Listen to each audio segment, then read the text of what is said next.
महाराष्ट्र की राजनीति में एक बार फिर भूचाल आ गया है। इस वक्त भूकंप का केंद्र एनसीपी प्रमुख शरद पवार के भतीजे अजित पवार है। अजित पवार ने एनसीपी के कुछ विधायकों के साथ शिंदे फडणवीस सरकार में शामिल होने का फैसला किया। अजित पवार ने उप मुख्यमंत्री और 8 अन्य मंत्री ने शपथ ली है। इतना ही नहीं, अजित पवार के गुट ने एनसीपी और चुनाव चिन्ह पर भी दावा कर लिया है। दरअसल अजित पवार को राजनीतिक पाठ पढ़ाने वाले शरद पवार का अब उन्होंने साथ छोड़ दिया है। 2 नहीं बल्कि 5 बार राज्य के उप मुख्यमंत्री रह चुके अजित पवार की प्रशासन पर मजबूत पकड़ है। अजित पवार सिर्फ राजनीति में ही नहीं बल्कि बिजनेस में भी दादा है। आइए जानते हैं अजित पवार की संपत्ति और उनके बिजनेस के बारे में।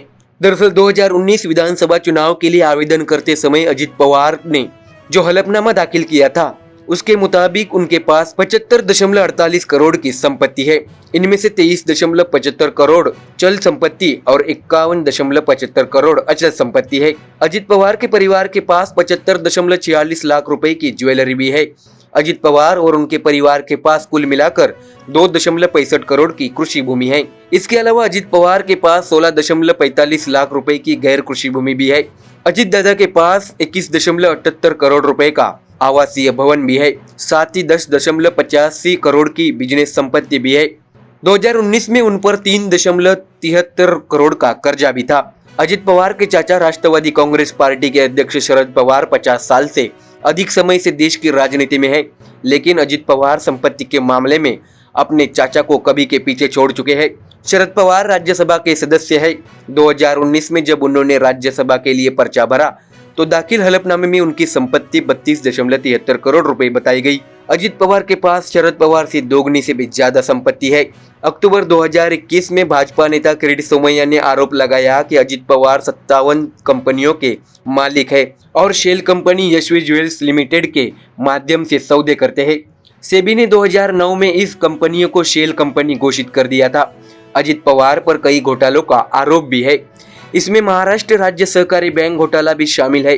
इस मामले में अजित पवार और उनकी पत्नी से जुड़ी एक कंपनी के खिलाफ मामला भी दर्ज किया गया था, लेकिन इसमें अजित पवार और उनकी पत्नी का नाम नहीं था। ईडी ने तब कहा था कि दोनों के खिलाफ अलग से आरोप पत्र दायर किया जा सकता है। जरंडेश्वर सहकारी चीनी मिल की 65 करोड़ की संपत्ति ईडी ने जनवरी 2021 में जब्त कर ली थी। इसमें भवन और मशीनरी भी शामिल थी। दरअसल इसी के साथ sparkling soil private limited company भी अजित पवार से जुड़ी है।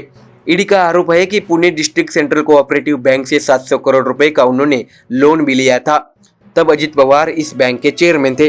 नवंबर 2021 में आयकर विभाग ने अजित पवार से जुड़ी 1000 करोड़ रुपए की संपत्ति जब्त कर ली थी। यह कार्रवाई बेनामी संपत्ति अधिनियम के तहत की गई थी।